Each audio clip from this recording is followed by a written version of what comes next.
Hello students, कैसे आप सब। आज के इस वीडियो में हम देखेंगे रीनीट 2026 के लिए कुछ इंपॉर्टेंट फिजिक्स के क्वेश्चंस और आगे भी हम इसी प्रकार की सीरीज लेके आएंगे जिसमें एग्जाम ओरिएंटेड क्वेश्चंस लेके आएंगे। जो इंपॉर्टेंट प्रीवियस ईयर क्वेश्चंस हैं उसके बेस के ऊपर नया क्वेश्चन बना के लेके आएंगे, उसी कंसेप्ट के ऊपर क्वेश्चंस लेके आएंगे और अगर हमें कुछ इंपॉर्टेंट कंसेप्ट लेके लगता है तो उसके ऊपर भी वीडियो बनाएंगे। तो चैनल से जुड़े रहने के लिए चैनल को सब्सक्राइब कर ले। और अब हम शुरू करते हैं आज की वीडियो को।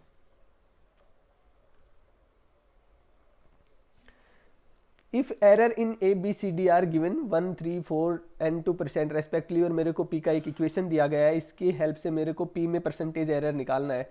तो देखो मेरे को पी क्या गिवन है, A cube B square C raise to power -1 लिखता हूँ, डिवीजन में है तो उसको, और डी रेज टू पावर -12 लिख सकता हूँ। अब जब भी मेरे पास क्वांटिटीज मल्टीप्लीकेशन या डिवीजन में होती हैं तो मैं उनका डायरेक्ट एरर नहीं निकलता, मेरे पास उनका रिलेटिव एरर बराबर होता है। जैसे डेल्टा पी का अगर मैं रिलेटिव एरर निकालूँ, डेल्टा पी बाई पी, ये इक्वल होगा किसके, पावर आगे मल्टीप्लिकेशन में आ जाती है और एक का रिलेटिव एरर प्लस पावर आगे मल्टीप्लिकेशन में बी का रिलेटिव एरर। और हमें पता है एरर्स हमेशा ऐड होते हैं, चाहे रिलेटिव एरर्स हो चाहे एब्सोल्यूट एरर हो, सबको हम डायरेक्टली ऐड ही करते हैं। तो ऊपर पावर -1 है लेकिन पावर्स क्या होंगी, ये एरर्स हमेशा ऐड होंगे, तो 1 into delta C by C plus half into delta D by D. अब मेरे को इन सब के वैल्यूज निकालना है। अब देखो अगर मेरे को पी का परसेंटेज एरर निकालना है तो पी को मैं 100 से मल्टीप्लाई कर दूंगा तो मेरे पास क्या आ जाएगा, पी का परसेंटेज एरर आ जाएगा। तो इसको लिख दूं मैं, पी का परसेंटेज एरर इक्वल्स टू, दोनों साइड में 100 से मल्टीप्लाई करना पड़ेगा, इधर किया है तो लेफ्ट साइड में किया तो राइट साइड में भी मेरे को करना पड़ेगा। इधर जैसे ही मैं 100 से इसको मल्टीप्लाई करता हूँ, ये क्या बन जाएगा, ए का रिलेटिव परसेंटेज एरर, और ए का परसेंटेज एरर मेरे को कितना दिया हुआ है, देखो 1%, तो मैं यहाँ 1% से मल्टीप्लाई कर देता हूँ। अब देखो इसी प्रकार से delta B by B into 100, ये मेरे पास क्या बन गया, बी का परसेंटेज एरर, जो मेरे को कितना दिया हुआ है, 3%। इसी प्रकार से 1 into delta C by C into 100 मेरे को कितना दिया हुआ है, 4 दिया हुआ है, plus 1 into delta D by D मेरे को कितना दे दिया, 2। सबका कैलकुलेशन करो, 3 प्लस 6 प्लस 4 प्लस 1, ये मेरे पास कितना होगा, 9, 10, 14%।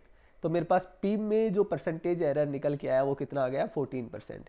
तो इस प्रकार के क्वेश्चंस को अपन कैसे करते हैं, जब अपने को क्वांटिटी मल्टीप्लिकेशन और डिवीजन में दे रखी हो इस प्रकार से, जैसे यहाँ पे पी को अपने को दे रखा है, तब तो हम क्या करते हैं, रिलेटिव एरर्स को ऐड कर देते हैं।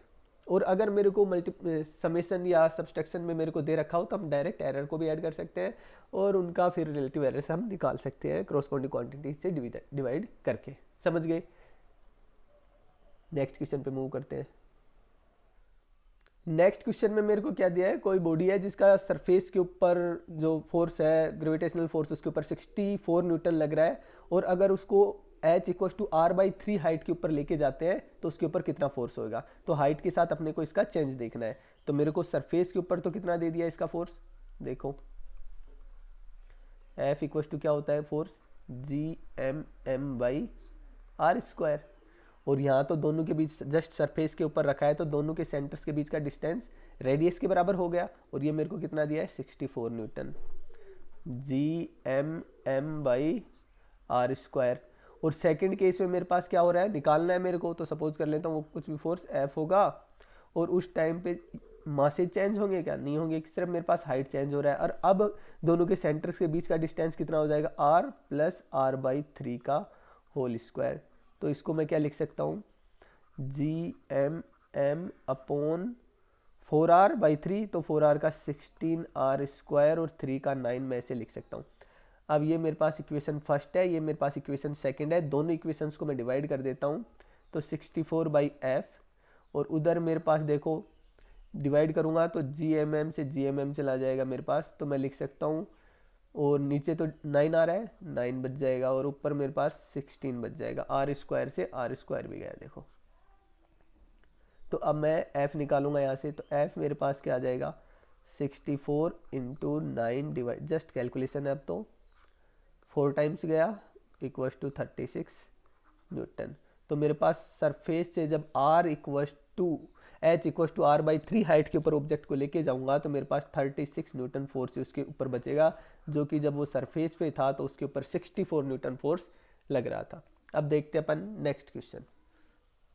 ए man 80 kg stands on a trolley, और आदमी का वेट मेरे को मास दे दिया था 80 kg और ट्रॉली का मास दे रखा है मेरे को 320 kg।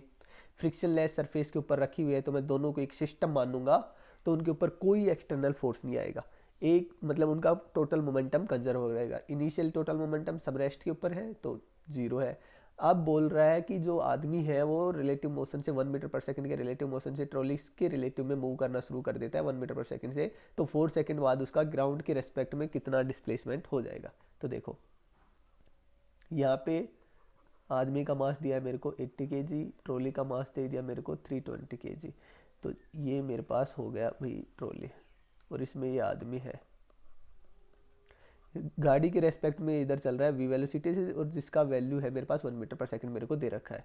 सपोज करते हैं गाड़ी पीछे चलेगी, क्योंकि नेट तो मोमेंटम अभी भी क्या में होना चाहिए 0, उसके लिए गाड़ी को पीछे चलना चाहिए, आदमी आगे चल रहा है तो इसका पीछे कुछ मान लेते हैं u है मेरे पास। अब ग्राउंड के रेस्पेक्ट में आदमी का आगे की तरफ कितना बच गया v माइनस यू, क्योंकि साथ में पीछे भी जा रहा है u से, तो जितना पीछे मोमेंटम उतना आगे मोमेंटम, ताकि नेट मोमेंटम क्या हो जाए 0। तो पीछे कौन जा रहा है गाड़ी 320 u, और आगे कौन जा रहा है आदमी, जिसका कितना मास है 80 इंटू कितने की स्पीड से जा रहा है v माइनस यू से, वो ग्राउंड के रेस्पेक्ट में जा रहा है। तो मेरे पास 320 u equals to 80 into V का वैल्यू 1 माइनस 80 u को इधर लेके आए तो 400 u हो गया मेरे पास इक्वस टू 80, तो u इक्वस टू आ गया मेरे पास 80 अपॉन 400 इक्वस टू मेरे 1/5, और ये हो गया 0.2 मीटर पर सेकंड। ये मेरा किसका वैल्यू आ गया u का। अब मेरे पास u का वैल्यू आ गया है, तो आदमी का आगे की तरफ ग्राउंड के रेस्पेक्ट में नेट वेलोसिटी कितना आ जाएगा 1 माइनस 0.2 इक्वस टू 0.8 मीटर पर सेकंड, और कितना टाइम लग रहा है उसको 4 सेकंड। तो टोटल उसका डिस्प्लेसमेंट कितना हो जाएगा वेलोसिटी इंटू टाइम, और उसका वेलोसिटी कितना है 0.8 इंटू टाइम कितना है 4 सेकंड, तो 3.2 मीटर। तो ये मेरे पास इसका नेट डिस्प्लेसमेंट ग्राउंड के रेस्पेक्ट में 3.2 मीटर आ जाएगा। अब देखते हैं अपन नेक्स्ट क्वेश्चन। इस क्वेश्चन में अपने को क्या दिया गया, in a uniform circular motion which of the following quantities remain same. Uniform circular motion का मतलब क्या है, पार्टिकल का स्पीड कांस्टेंट है एक तो, और उसका एंगुलर वेलोसिटी भी कांस्टेंट है, मतलब उसका कोई टेंजेंशियल एक्सेलरेशन नहीं है, लेकिन उसका क्या होता है एक सेंट्रीपिटल एक्सेलरेशन तो होता है। अब देखो इसमें क्या बोल रहा है, वेलोसिटी वेक्टर, तो स्पीड तो चेंज नहीं हो रहा पर उसकी डायरेक्शन चेंज हो रही है, तो वेलोसिटी वेक्टर तो चेंज हो रहा है, तो ये तो कांस्टेंट नहीं है।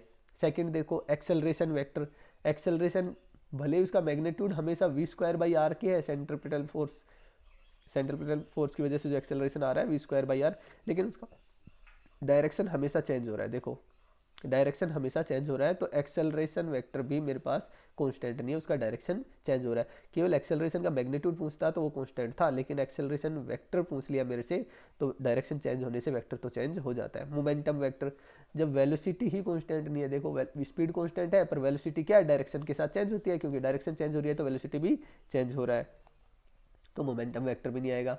लेकिन काइनेटिक एनर्जी हाफ mv², ये केवल स्पीड के ऊपर ही डिपेंड करती है, इसकी डायरेक्शन पॉजिटिव हो नेगेटिव हो, क्योंकि स्क्वायर करते हैं उसको कोई फर्क नहीं पड़ रहा, तो काइनेटिक एनर्जी तो स्पीड के ऊपर डिपेंड करता है। तो मेरे पास स्पीड तो यहाँ पे कांस्टेंट है, क्योंकि यहाँ पे मेरे को क्या दिया हुआ है यूनिफॉर्म सर्कुलर मोशन में स्पीड कांस्टेंट होता है, तो काइनेटिक एनर्जी मेरे पास क्या आ जाएगा एक कांस्टेंट क्वांटिटी आ जाएगा। अब देखते हैं नेक्स्ट क्वेश्चन। इस क्वेश्चन में मेरे को क्या दिया है, frequency of the incident light is double, उसको डबल कर दिया जाता है, तो फोटो इलेक्ट्रिक एक्सपेरिमेंट में स्टॉपिंग पोटेंशियल को क्या फर्क पड़ेगा। आइंस्टाइन की इक्वेशन से हम क्या जानते हैं, एच न्यू माइनस फाई, चाहे फाई क्या है वर्क फंक्शन, इक्वस टू होता है E₀, और यहाँ V₀ क्या है स्टॉपिंग पोटेंशियल। अब बोल रहा है ये तो मेरे पास फर्स्ट इक्वेशन आ गई, जब उसका फ्रिक्वेंसी म्यू है और वर्क फंक्शन फाई है और स्टॉपिंग पोटेंशियल V₀ है यहाँ पे। अगर अब फ्रीक्वेंसी को मैं डबल कर देता हूँ 2h mu minus five, frequency double करने से वर्क फंक्शन के ऊपर कोई फर्क नहीं पड़ता, वर्क फंक्शन सेम रहता है, क्योंकि वर्क फंक्शन किसके ऊपर डिपेंड करता है, वो मेटल की प्रॉपर्टीज है, मेटल के ऊपर डिपेंड करता है, एक्सटर्नल आने वाले रेडिएशन की फ्रीक्वेंसी पे बिल्कुल डिपेंड नहीं करता। लेकिन इधर कुछ भी नया स्टॉपिंग पोटेंशियल आ जाएगा V। अब मैं क्या करता हूँ, ये मेरे पास सेकेंड इक्वेशन आ गया। फर्स्ट इक्वेशन से मैं एच न्यू का वैल्यू इसमें सेकेंड में पुट कर देता हूँ 2, क्योंकि मेरे को ई वी नोट चाहिए, ई वी नोट के टर्म में वी मेरे को निकालना है। तो यहाँ से एच न्यू का वैल्यू पुट करूँगा, तो ई वी नोट प्लस 5 रख दूँ minus 5 equals to E V. देखो 2 ई वी नोट प्लस 2 5 और ये -5 और है मेरे पास आगे, तो मैं डायरेक्टली +5 लिख देता हूँ यहाँ पे, अगर आप देख पा रहे हो तो। ई वी, ई से मैं दोनों तरफ डिवाइड कर देता हूँ, तो इधर से ई चला जाएगा और इधर से ये चला जाएगा, तो मेरे पास फाइनली आया 2 V naught plus 5 by E equals to V. तो देखो वी जो नया मेरे पास स्टॉपिंग पोटेंशियल आया है वो डबल से, देखो ये क्वांटिटी मेरे पास प्लस में एक्स्ट्रा आ रहा है, तो डबल से भी थोड़ा ज़्यादा ही स्टॉपिंग पोटेंशियल आया है। अगर मैं फ्रीक्वेंसी को डबल कर रहा था तो मेरे पास स्टॉपिंग पोटेंशियल डबल नहीं हो रहा, डबल से भी कुछ ज़्यादा हो रहा है। देखो 5 + 5 ई और प्लस उसमें हो रहा है, तो मोर देन डबल मेरे पास ऑप्शन आ जाएगा। अगर यहाँ पे ये कांस्टेंट 5 नहीं होता तो दोनों इक्वेशन लीनियर थे, और अगर मैं फ्रीक्वेंसी को डबल करता तो मेरे पास स्टॉपिंग पोटेंशियल भी डबल होता है। और कौन से केस में स्टॉपिंग पोटेंशियल डबल हो सकता था, अगर यहाँ पे वर्क फंक्शन भी फ्रीक्वेंसी के साथ लीनियरली डिपेंड करता है कि वर्क फंक्शन भी फ्रीक्वेंसी को डबल करने से डबल हो जाता, तो भी मेरे पास स्टॉपिंग पोटेंशियल एग्जैक्टली डबल आता। लेकिन यहाँ पे वर्क फंक्शन है जो कि फ्रीक्वेंसी पे कोई डिपेंड नहीं कर रहा, केवल आने वाली एनर्जी एच न्यू फोटोन की एनर्जी डिपेंड कर रही है, और उसके अकॉर्डिंगली मेरा स्टॉपिंग पोटेंशियल भी चेंज हो रहा है। तो यहाँ पे स्टॉपिंग पोटेंशियल जो चेंज हुआ वो फ्रीक्वेंसी के डबल होने से एग्जैक्टली डबल नहीं हुआ, डबल से थोड़ा ज़्यादा ही हुआ है। कैसे कैलकुलेशन किया, ये बिल्कुल सिंपल है, वैल्यूज पुट करने थे जब अपने को आइंस्टीन का इक्वेशन लगा के जस्ट वैल्यूज से। इस क्वेश्चन में अपने को क्या दिया, what happens to the depletion layer of the width of the resistance in the forward bias. Depletion layer और रेजिस्टेंस के ऊपर क्या फ़र्क पड़ता है जब फॉरवर्ड बायस में, तो फॉरवर्ड बायस में पी टाइप का है तो उसको मैं पॉजिटिव लगाता हूँ, और एन टाइप का है उसको मैं नेगेटिव में कनेक्ट कर देता हूँ। ये मेरे पास एन टाइप का है, इसको मैं नेगेटिव में कनेक्ट करता हूँ। तो ये कुछ डिप्लीशन लेयर इसमें बीच में बना हुआ था, जैसे ही मैं इधर पॉजिटिव लगाता हूँ तो डिप्लीशन लेयर कम हो जाती है फॉरवर्ड बायस में, ये कुछ ऐसी हो जाती है, ये हो जाता है मेरे पास फॉरवर्ड बायस में। डिप्लीशन लेयर कम होते ही रेजिस्टेंस भी कम हो जाता है, क्योंकि अब उसका जो करंट का जो विरोध करने वाला जो यहाँ पे बैरियर पोटेंशियल बना हुआ था वो भी कम हो जाएगा मेरे पास, और जैसे बैरियर पोटेंशियल कम होगा तो रेजिस्टेंस भी मेरे पास कम हो जाएगा। तो जब भी अपन पीएन जंक्शन में फॉरवर्ड बायस में कनेक्ट करते हैं तो मेरे पास डिप्लीशन लेयर भी कम होता है और उसका रेजिस्टेंस भी कम हो जाता है। और इसके रिवर्स में अगर मैं बैकवर्ड डायरेक्शन में रिवर्स बायस करता हूँ मैं पीएन जंक्शन को, तो मेरे पास डिप्लीशन लेयर बढ़ जाता है, और जैसे ही डिप्लीशन लेयर बढ़ता है तो मेरे पास उसका इंटरनल रेजिस्टेंस भी बढ़ जाता है, मतलब जस्ट उल्टा हो जाएगा। तो यहाँ पे मेरे पास इसका डिप्लीशन लेयर भी कम हो रहा है और साथ में मेरे पास इसका रेजिस्टेंस भी कम हो रहा है, तो बोथ डिक्रीज मेरे पास ऑप्शन करेक्ट आ जाएगा। अब देखते हैं अपन नेक्स्ट क्वेश्चन। इस क्वेश्चन में मेरे को क्या दिया है, electron is accelerated through a potential difference of the 100 volt, it's de Broglie wavelength is approximately. मेरे को पोटेंशियल डिफरेंस दिया हुआ है, जब इलेक्ट्रॉन के लिए डी ब्रोगली वेवलेंथ का मैं डायरेक्ट फॉर्मूला याद रखता हूँ, और वो याद होना चाहिए क्योंकि अगर अदरवाइज तो कैलकुलेशन काफ़ी ज़्यादा हो जाएगी। अपॉन √V अंगस्ट्रॉन में ये मेरे पास आता है, तो ये फॉर्मूला याद है तो ये क्वेश्चन बिल्कुल ईजी है। फॉर्मूला याद नहीं है तो भी ईजी है, बट कैलकुलेशन बढ़ जाएगा 200 अंगस्ट्रॉन। तो ये मेरे पास आ गया, इसका 10 हो जाएगा तो 1.227 अंगस्ट्रॉन, और या मैं इसको लिख सकता हूँ 1.23 अंगस्ट्रॉन। तो ये मेरे पास ऑप्शन आ गया ए इसका करेक्ट। ये फॉर्मूला, अगर फॉर्मूला याद नहीं होगा तो फिर क्या करना पड़ेगा, फिर हमें डी ब्रोगली का जो स्टैंडर्ड फार्मूला उसने दिया था वेवलेंथ का मैटर वेव के लिए H/P, ये ही अप्लाई करना पड़ेगा। P कहाँ से लेके आएंगे भाई, हम जानते हैं काइनेटिक एनर्जी P²/2m, और वो वहाँ पे कहाँ से मिलती है इलेक्ट्रॉन को, पोटेंशियल डिफरेंस की वजह से, तो EV के बराबर हो जाएगा। तो P² मेरे पास क्या आ गया, और मैं यहाँ से डायरेक्ट P निकाल देता हूँ 2EVm। तो ये P की वैल्यू यहाँ पे पुट करते हैं, और सभी कांस्टेंट की वैल्यू जब पुट करते हैं तो अपने पास आ जाता है 12.27 अंगस्ट्रॉन में आता है अपॉन √V। V के अलावा हम M, E और ऊपर H का, इन सब का वैल्यू जैसे ही पुट करते हैं, पुट करने के बाद मेरे पास ये फॉर्मूला निकल के आ जाएगा। तो ये फॉर्मूला ही याद रख लो कि इलेक्ट्रॉन को जब किसी पोटेंशियल फील्ड में रखा जाता है तो मेरे पास उसका जो डी ब्रोगली वेवलेंथ मेरे को दिया जाता है इस फॉर्मूले से दिया जाएगा। स्टैंडर्ड एनसीईआरटी बेस्ड फॉर्मूला है, दिए रखता है हर जगह पे। तो बेसिक याद होना चाहिए टाइम बचाने के लिए, क्योंकि हम कंपटीशन में बैठने जा रहे हैं, और साथ में डेरिवेशन आना चाहिए। अगर अच्छा क्वेश्चन, वैसे नीट में इतने लेवल के क्वेश्चन पूछेंगे नहीं, सिंपली पूछते हैं, लेकिन जेई वगैरह के लिए डेरिवेशन वगैरह आना भी बहुत ज़्यादा ज़रूरी होता है। अब देखते हैं अपन next question. A potential wire of the length 100 centimetre has a resistance of the 10 ohm, it's connected in the series with the resistance of the cell. का ईएमएफ दिया हुआ है मेरे को, उसका मेरे को रेजिस्टेंस नहीं दिया हुआ पर उसका रेजिस्टेंस है कुछ। If the potential gradient of the 0.1 millivolt, तो मेरे को रेजिस्टेंस ही फाइंड करना है, सेल का कितना है। मेरे को पोटेंशियल ग्रेडियंट का मतलब क्या हुआ, dV/dx मेरे को कितना दे रखा है 0.1 मिलीवोल्ट पर सेंटीमीटर। अब यहाँ पे मेरे को देखो तार का टोटल लेंथ कितना दे रखा है 100 सेंटीमीटर। तो अगर मेरे को तार का टोटल पोटेंशियल ड्रॉप निकालना है तो उसके पोटेंशियल ग्रेडियंट से 100 को मल्टीप्लाई करते मेरे पास आ जाएगा। तो 0.1 इंटू 10⁻⁻3, क्योंकि मिली में था, और इसको मैं 100 से मल्टीप्लाई कर देता हूँ। तो ये मेरे पास क्या आ गया 10 इंटू 10⁻⁻3, या मैं इसको लिख सकता हूँ 0.01 वोल्ट। ये ड्रॉप तो किसके ऊपर हो गया, वायर के ऊपर। पोटेंशियोमीटर का जो वायर है उसके ऊपर 0.01 का पोटेंशियल ड्रॉप हो गया। और टोटल पोटेंशियल मेरे को देखो कितना दे रखा है 2 वोल्ट का दे रखा है। तो जो इंटरनल जो रेजिस्टेंस है आर के ऊपर वी, आर के ऊपर पोटेंशियल ड्रॉप कितना हो जाएगा, क्योंकि सब सीरीज में कनेक्टेड है। तो 2 माइनस 0.01 किसके ऊपर ड्रॉप हो रहा है, रेजिस्टेंस आर के ऊपर। तो ये कितना आ गया मेरे पास 1.99 वोल्ट किसके ऊपर ड्रॉप हो गया, रेजिस्टेंस के ऊपर। अब दूसरा मेरे को क्या पता है कि सीरीज में करंट भी सेम होता है। तो भाई जितना करंट इस इंटरनल रेजिस्टेंस से जा रहा है इसके ऊपर पोटेंशियल ड्रॉप तो कितना हुआ 1.99 डिवाइडेड बाई आर। तो इस रेजिस्टेंस से करंट आ गया। दूसरा जो वायर था सेम करंट पोटेंशियोमीटर के वायर से भी जा रहा है, उसके ऊपर पोटेंशियल ड्रॉप कितना हुआ 0.01, और उसका रेजिस्टेंस कितना दिया, देखो मेरे को क्वेश्चन में ही दे दिया है कि 10 ओम उसका। तो ये 10 से मैं इसको डिवाइड कर दिया। तो ये दोनों का करंट और करंट क्या होता है सीरीज में सेम। तो यहाँ से अब मैं आगे लिख सकता हूँ R equals to 1.99 into 10 divided by 0.01।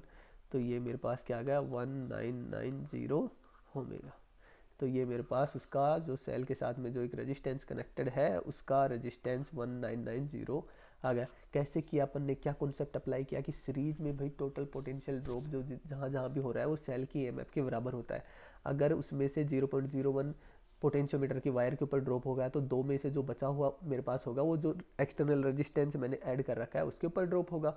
और दूसरा ये भी पता है कि भाई सीरीज में मेरे पास क्या होता है, करंट पूरे वायर में सेम होता है। तो दोनों का पोटेंशियल ड्रॉप पता है, दोनों का रेजिस्टेंस पता है, तो दोनों में से करंट निकाल के मैं इक्वल कर दूंगा और वहाँ से मेरे पास रेजिस्टेंस का वैल्यू आ जाएगा। जस्ट सिंपल कंसेप्ट है, सीरीज में पैरेलल में क्या इक्वल होता है, जस्ट उनको अप्लाई करना है और मेरे पास आंसर आ जाएगा। अब देखता हूँ मैं नेक्स्ट क्वेश्चन। नेक्स्ट क्वेश्चन में मेरे को क्या दिया हुआ है, water tank in fill with the water to height दिया हुआ है, वाटर का हाइट दिया हुआ है मेरे को, और water tank in microscope what is the reflective. मेरे को यहाँ देखो अपीरियंट डेप्थ दिया हुआ है, रियल डेप्थ दिया हुआ है। तो रियल डेप्थ तो मेरे को कितना दिया हुआ है 12.5 सेंटीमीटर, और अपीरियंट डेप्थ मेरे को कितना दे दिया है इसका 9.4।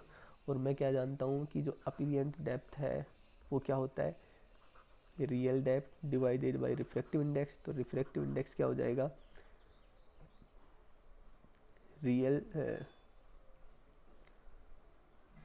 अपीरियंट depth, real depth upon apparent depth. तो रियल डेप्थ मेरे पास 12.5 सेंटीमीटर है और अपीरियंट डेप्थ मेरे पास कितना है 9.5। दोनों को डिवाइड करूँगा मेरे पास 1.33 आ गया। ये समझ पा रहे हो कि जो अपीरियंट डेप्थ का मेरे पास फॉर्मूला होता है real depth divided by mu होता है, तो यहाँ से मैं म्यू निकाल लूँगा।